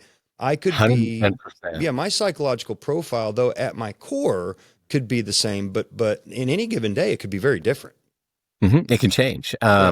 So it's interesting because the variables that we looked at, we did line up that we did find predictive of who would get through special operations training, or how well did people adapt to these very unique conditions on the battlefield, to even in sports. Especially when I was like doing the evaluations for the Olympic team that went to Tokyo and looking at measuring the same thing, what were predictive of personal bests and medaling. And so there are the variables have clearly objective criteria that we use to look at how predictive could they be. But something that you said, Tony, that I think is absolutely critical, and that is, as human beings, we are not fixed. We are constantly changing, continuously evolving. And that means from one day to the next, even your mental wellness can fluctuate, just like how you might feel physically. And so you don't go to a doctor just once. You go to a doctor to have your lab draws done at least twice a year, right? Or if not more. If you're like me, I go in once a quarter. It's not a one and done. And I think these tests are very similar to a lab draw of your blood. It's looking at specific values of where you're at, and then being able to gauge the intensity and going, okay, where do you need to make adjustments to become a better version of you, to include how you interact with others. And you can, in your, I don't, maybe for lack of better terms, your diagnosis, or not the diagnosis, what's the treatment plan for these? It could be anything. It could be mental exercises. It could be physical exercise. It could be nutrition. It could be hormones. There's any number of in fact, methods, right? In fact, the reports now crank out a very clear list of salient things that you can do that are actionable, to get you better in that scenario. So for instance, if you're vulnerable in anxiety, it has a list of things that you can do. This is, oh, okay, this is probably what I need to do in order to correct this. So Are I there just did things? this. Are there things on Okay. this test, or on this evaluation, where you would say, "Hey, you know what? I think before we go any further, I'd like for you to go get some blood work done, and let's get your hormones checked." Is there? You have Yeah. markers in there for that? hmm Yeah. In other words, yeah, in fact, I actually just had a marker today where I looked at this person. I go, hey man, I think you have some potential ADHD, and I also think that you may be struggling with clinical depression. And he's like, yeah, you know what? Thanks for letting me know, but my doctor already prescribed me my Adderall and my antidepressant. So yeah, thank you. Yeah. You just reinforced that I need to be staying on this medication. I said, that's great because guess what? We're going to redo this in about 2 months to 3 months, and we'll know, are you getting better? Yeah, So, that's great. Yeah, yeah.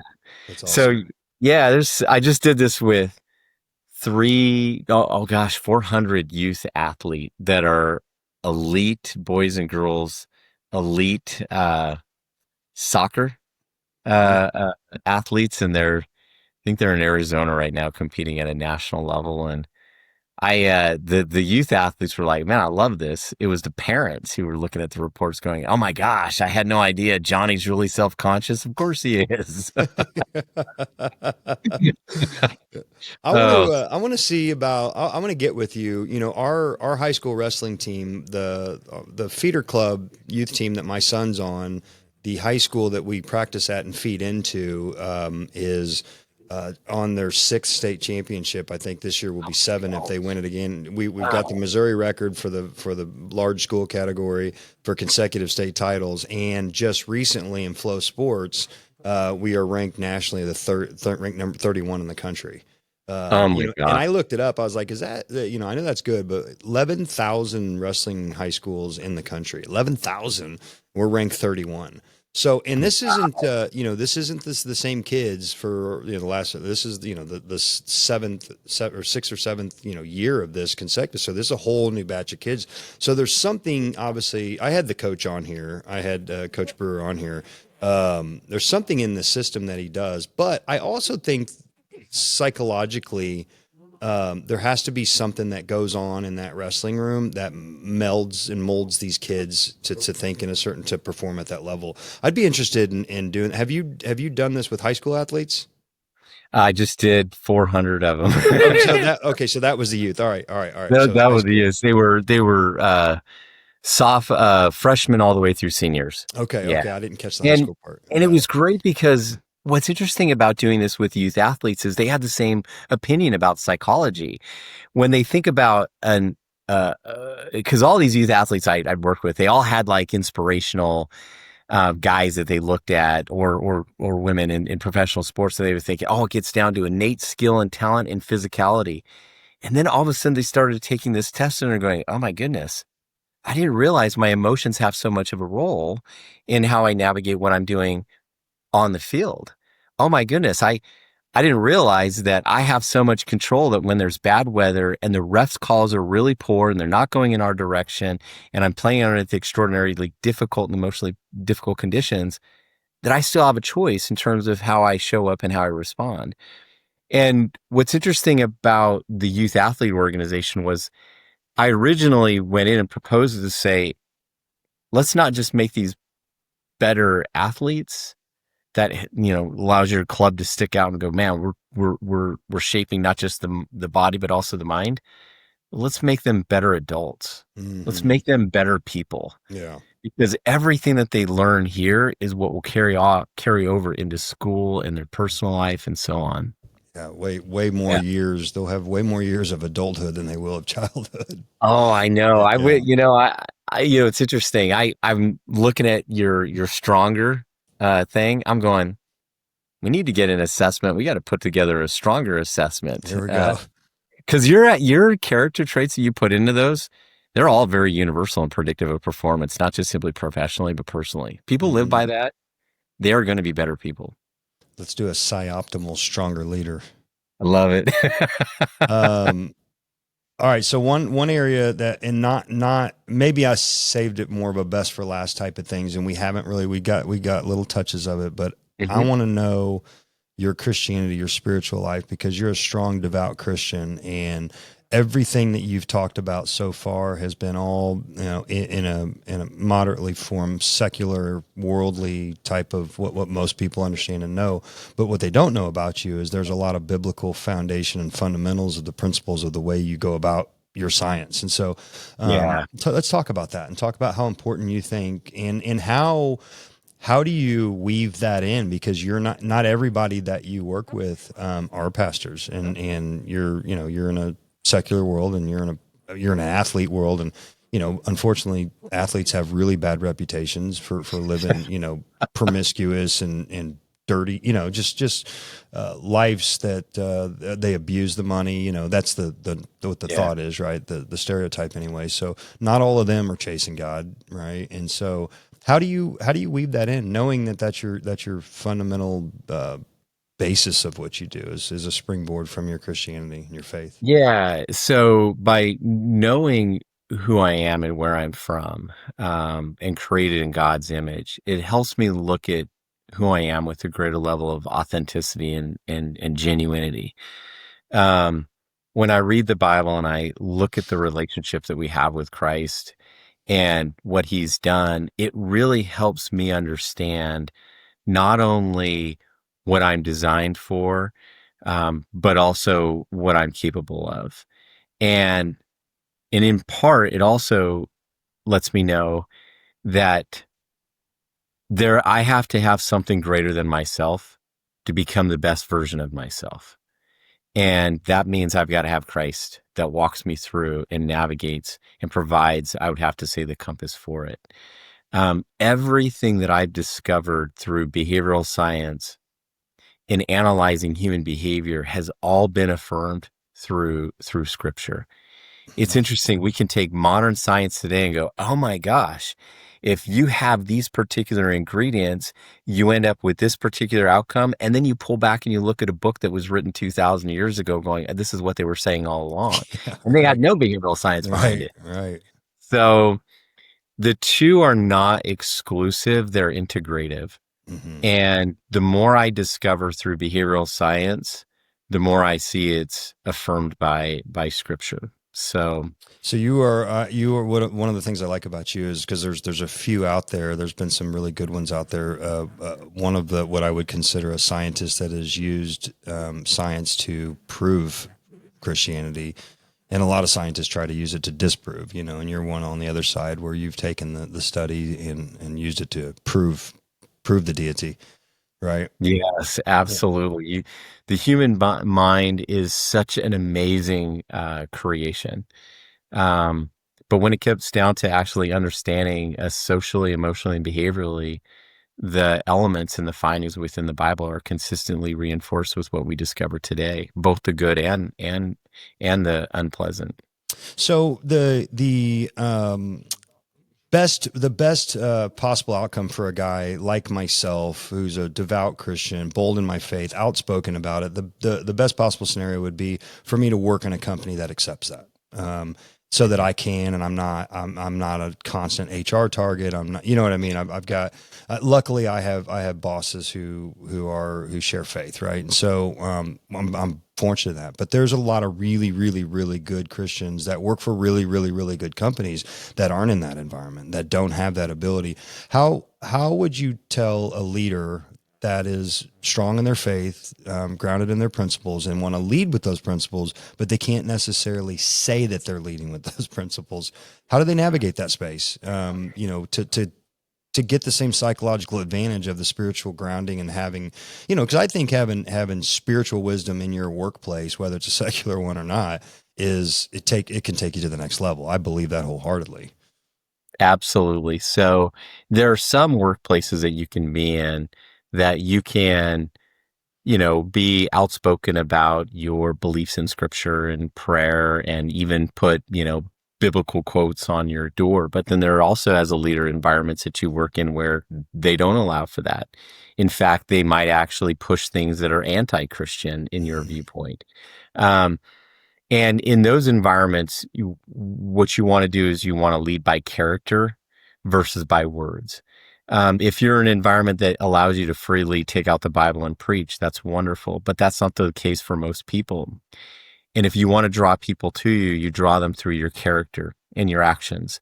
They want to be able to look at you and go, whoa, I really like something about that person. I am drawn to them. What makes them the amazing person they are? And when they have that private conversation with you, or they see a post on social media that you've put out there, they begin to realize that's because this guy's a Christian. Mm-hmm. Now, a lot of times people who don't know Christians or understand that world, they have a negative view because they oftentimes can look at Christians as being very judgmental, very opinionated, thinking, oh my gosh, if I talk to this guy, he's going to judge me as a sinner. So I think the other thing that's really important for Christian leaders to do in those environments is to really be loving and affirming, love the sinner, but hate the sin. You don't have to promote things that go against your values and your beliefs, but you can still love the sinner, and you can still do things that show that sinner respect, and embrace them. Not necessarily in a way that endorses and says you encourage and promote the sin, but in a way that says you still love and care and respect them. So I got to ask you, in your, I guess probably, well, okay. So let's talk about the Thunder. Are there, and maybe you've now 5 years into it, you've got relationship with guys that, you can have these conversations with, but because oftentimes I would say a healthy, treatment plan for some people, depending on where, is prayer. Mm-hmm. Right. And Yeah. you good with that? Yeah, absolutely. It's interesting, when I went down to the Thunder and I was interviewed my first day there, Billy Donovan, who is the head coach for the Chicago Bulls now, he was an amazing head coach at the University of Florida. In fact, the basketball court is named after him at the University of Florida there. He pulled me into his office. I thought he was going to ask me questions about like X's and O's and other sort of things. And the first question he asked me, I'll never forget it, was, he goes, Doc Wayne, what do you think about prayer? You think I should be praying with these guys in the locker room? You think it's okay?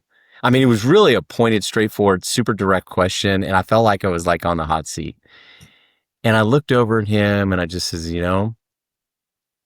absolutely. Yeah. You have to have faith. There are many things that are outside of our control and many things within our control. And faith is one of the things that helps us deal with the things that are well outside of our control. And faith is a reminder of hope.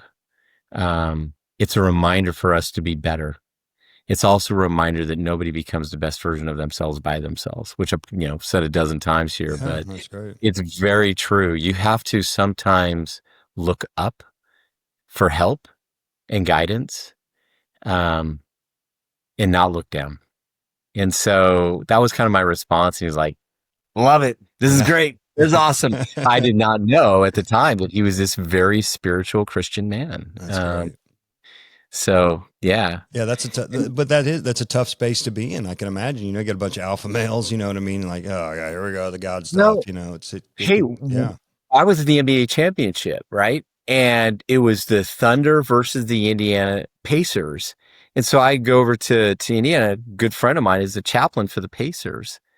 And they have chapel before the game. I'm in there. I'm going, oh my gosh, I got like 20 guys in here from both teams that are worshiping before they go out to play. What an amazing thing. Yeah, being in Ohio, you got to appreciate these all the social media presence these Ohio State football guys are getting for all the prayer. I mean, they're a massive prayer. You know what I mean? And these guys, it's everywhere. And the whole Charlie Kirk thing, sparked this big revival in our country, which I think is just amazing. It's awesome. It's been great. It's been really cool. And the community I live in, I got a bunch of young people here in our community that are really leading the way big time with Christianity. I had a kid on here. I'll send you the link to his podcast. Colt, he's super devout, one of the star athletes of the football team. And every single day he committed this year, starting the first day of school, he goes every single day to a different lunch table and shares the gospel. in a public That's school. so awesome. Yeah. And then he picked up another couple kids. What's that? His parents should be proud, man. Oh yeah. Yeah. He's just Well, such a good kid. Tony, this is where I look at your job, right? You are not only a guy who shows up at a large facility to sell, but you've got a handful across Kansas City. Mm-hmm. And you're very clearly, if anybody wants to look up Tony, Cardello, and they do some like Google, they're going to start seeing your Instagram posts, and you're clear. Your faith is very clear. Yeah. But what's interesting, what makes you different is many people, when they think of like the Christian guy, they think, oh, it's a dude who's wearing like a button up, cardigan with like a nice little tie that's sweet. Mr. Rogers. Right. If people ran into you in a dark alley, they're going to be thinking this guy's going to like rob me. Hey, here, I got a saying. I'm half hood, half holy. Pray with me. Don't play with me. Right. Exactly. Look at this guy going, man, if I offend this guy, he could literally take me down and punch me out, man. Yeah. I mean, this guy's like, you look like a dude that's got like, you got the muscles, you got the beard, you look like a special duty operator, to be honest with you. You look like a guy who would go out there and like tear up the battlefield. And so what is one of the things about an appeal is for Christianity isn't necessarily what we say, it's who we are that draws people to us. So if you have a guy that's looking around going, hey, Christians can be masculine. Yeah. Christians can be badass masculine guys that love to fight and can address. Oh, and by the way, we can be emotionally vulnerable too. Yeah. But in a way that's healthy and masculine and authentic. I always joke, I'll cry while I'm choking the shit out of you. Right. I love you so much. Right. Why are you crying? Why do you make me do this? Right. Yeah. And listen, I'm going to pray for you. And if you do it again, I'm going to introduce you to Jesus personally. That's right.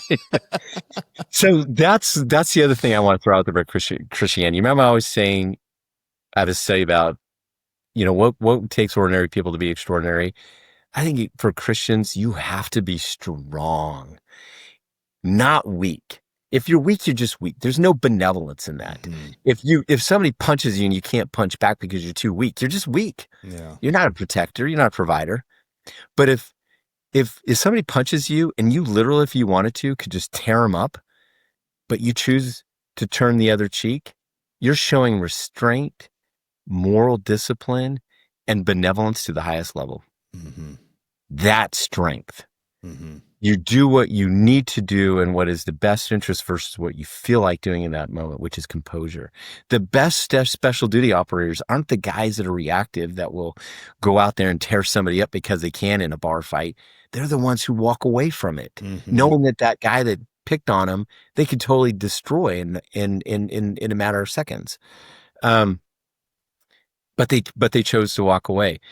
There's something about when I look at you and I see that level of the ability to fight, the experiences that you've had, the challenges that you've navigated, the moments on your knees where you've had to look up for help.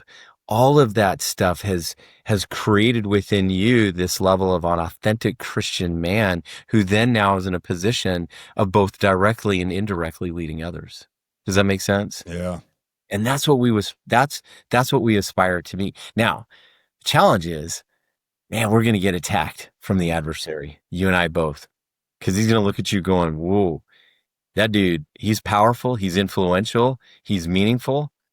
I got to take him out. Oh, which, by the way, he's pissed at me because I used to work for him.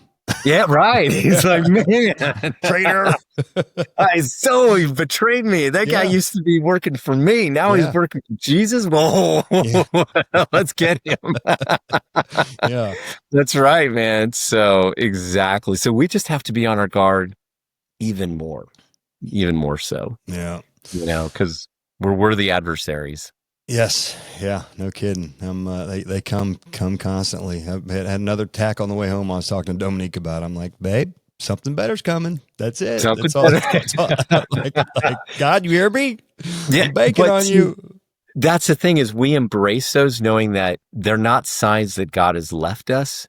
They're simply signs that we're getting stronger. Yeah. Stephen Furtick, he said, I can't even believe I've remembered it this long, but proof of the power and the presence of God is not in the absence of attacks, but rather the ability of the believer to withstand them.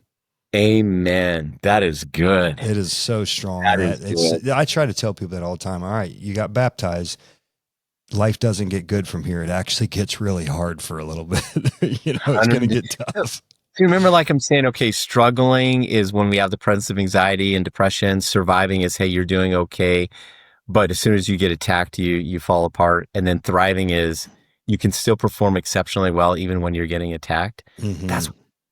That is the authenticity of being a strong Christian, is the ability to withstand the temptations, the attacks, and all the other things, and yet still continue to perform at an exceptional level. Doesn't mean that we're not going to feel fear and anxiety and pain and slip a little bit here and there, but we will continue to perform the best of our ability. Yeah, and just surrounding yourself with the right people always, right? And seeking wisdom. I'm doing a Bible study right now with some friends of mine, and it's in Proverbs, and it's one of our. I almost feel like it's a command from God for us to seek wisdom and be wise. And so, especially a guy in my role and the things that I do, I have to be armed with wisdom. Otherwise, if you're not, I love the way it put it, because I like how black and white and there's no gray. If you're not wise, you're a fool.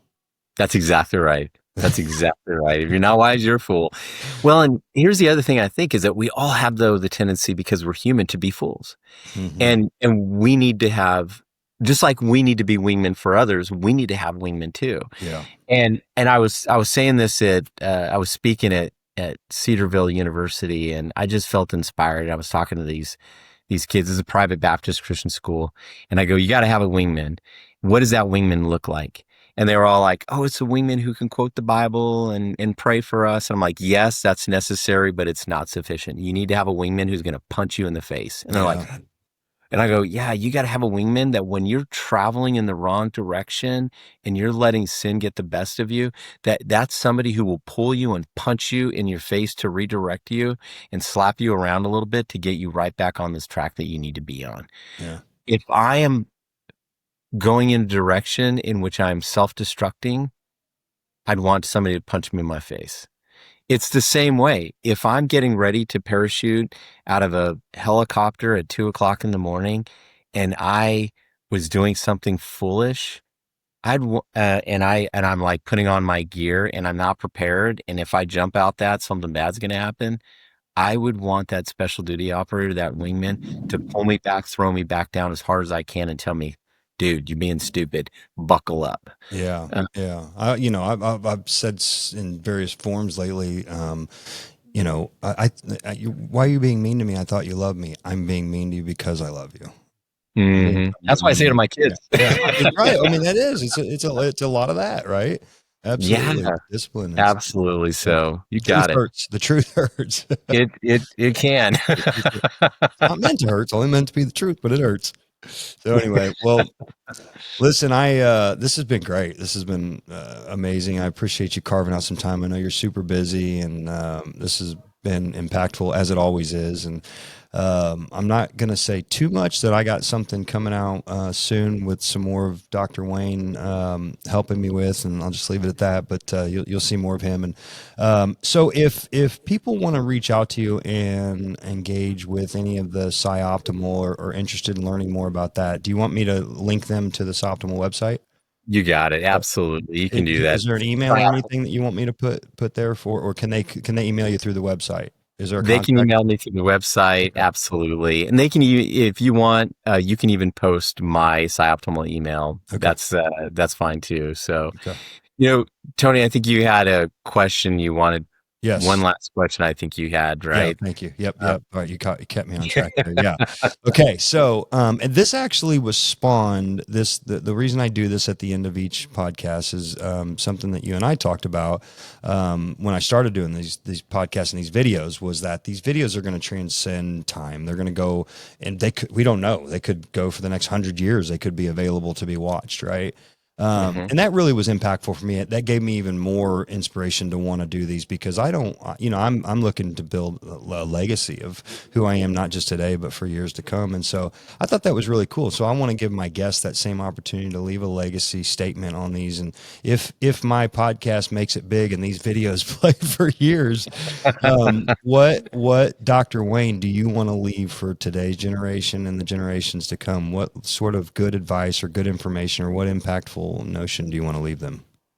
I'll leave you with a couple of thoughts. I think one is, no matter where you're at in life, whether you're feeling like you're struggling, surviving, or thriving, you were designed for purpose. Every living being on this earth is designed for a very, very specific purpose, and you have that purpose. It's not something that magically appears, but it is something that you have to work at and you have to earn. And when you discover what that is, even if you believe that you're ordinary, you will become extraordinary, because any ordinary individual can become extraordinary, in my opinion. And then the other piece is embrace the pain, the frustrations, the long hours. Bad things happen to good people all the time. Yeah. But those things don't have to break you. They can make you stronger. And I believe that sometimes God tolerates us to go through bad things in order to refine us and make us stronger on the other end. We have the analogy of a diamond where, it's formed from organic material that's absolutely worthless under tremendous amounts of pressure. And it's formed and it becomes not only the most beautiful gem, but also the strongest. We use it to cut through rock and some of the most hardest material. And it's like that with metal. You have the metal analogy where in order to strengthen iron, you have to put it in the fire and you got to heat it up right to the point before it burns, and then you cool it off. And so all of us should embrace the pressure, the fire, the crucibles that we go through, because they are opportunities. Yeah. Purification process, right? Amen. Yeah. I've gone through quite a few and I still have more to go through. Yeah. I'm not looking forward to it. You and me both. You and me both. I often look up, I'm like, really? I thought I was already strong. Forged enough. Yeah. The other piece about the diamond analogy that I really like is not only is it formed under extreme pressure, it's an extreme long time, and then also in darkness. It's beneath the surface in complete darkness for many, many, many years. Absolutely. Yeah. And then how valuable it is by how well the light shines through it. That's so good. Yeah. Leaving a little bit of Christianity into the last piece. That's exactly right, man. I love it. Well, man, thank you so much for your time. It's been really, really good. And, thank you for your friendship and your guidance and your mentorship and just, man, everything. You've changed me and my family's life and the trajectory forever, man. So, Tony, it's an absolutely privilege and honor, and to see what it is that you are doing with the Stronger Leader is absolutely, in my opinion, impressive. So well done. I don't think that was your intention in that homework assignment, was it? I think it was nothing about a website, and oh man, we're almost up to a million views now across all the platforms. So we're working on it. Awesome. Well done. Well, cool, man. I'm going to do my little outro, and we're going to get out of here. When I hit stop, hang out, because we'll be in the studio unrecorded for a minute. So hang on. Yeah. All right. Let me see. Here we go. Well, it's another successful episode of the Stronger Leader podcast with myself and Dr. Wayne. And man, I just appreciate him so much. And this has been such a great experience. And listen, don't forget to hit the like and subscribe button and maybe tap that bell so you get notified when all the new episodes drop. Listen, as always, be good, be blessed, and be stronger. Peace. Love it. So good. So good, man.